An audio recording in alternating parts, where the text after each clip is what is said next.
Everybody, we're 435 miles into our Malin to Mizen Malin, the second attempt this year. Joe's trying to break his own record of 49 hours. It is tough. The wind is tough. It's a headwind. It's always a headwind. Joe, 435 miles. Yeah. How do you feel? Oh, it's hard. The weather's just not been kind because now the wind has turned into a headwind back up. So I don't know if I have the strength to fight it both directions. So it was cross there for a long time, but I think if you look on top of the hill, you can actually see the wind. It's going to be a tall order now. I wasn't expecting that to happen. If it had stayed across, I think maybe it's possible, but unless something drastic happens shortly, it's going to be very difficult to fight. Are you going to fight them? Fight for sure. I'm going to finish the event for sure.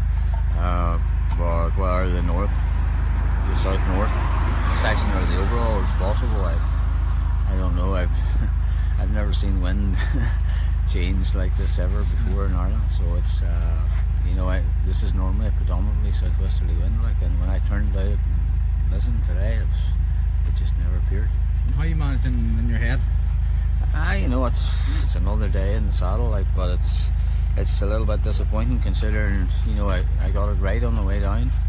I managed it properly, and I tackled in the last 30 miles as hard as I could in the headwind, to try and make sure we got in the bottom section. So it's a little disappointing, that I think if it had just stayed cross, maybe I could have been good, but unless it changes, but I don't think so, because now as you can see, we're going in now to the rain and hailstones again. Yeah, so it really will be managing the weather. So clothing's important too. So that's what we're doing now at the minute. We're just changing layers, making sure you're nice. Yeah, it's there was a really big heavy shower there coming out of Macroom, and it's once you get wet here now, it's so cold. Yeah. You just freeze. So getting some warm nutrition and stuff. We need to get some warm. Yeah. Okay, Joe, we'll let you eat.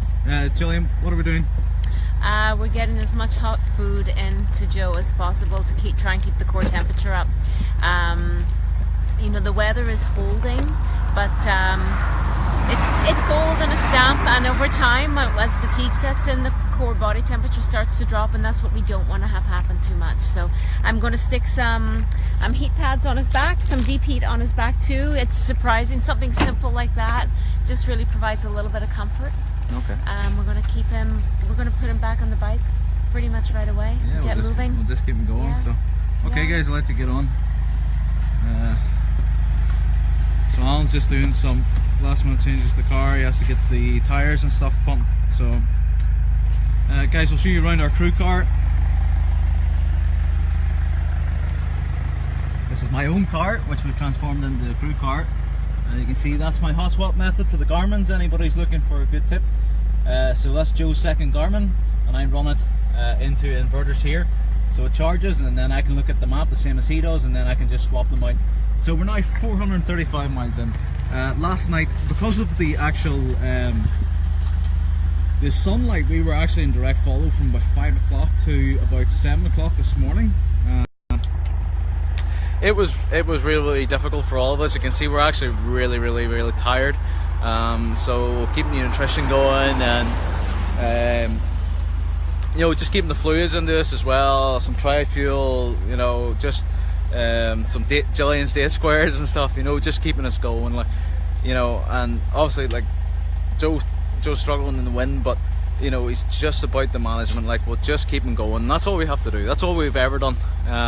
So guys, we'll try and catch up with you live again in a little while. So guys, like, comment and share as usual, and see you.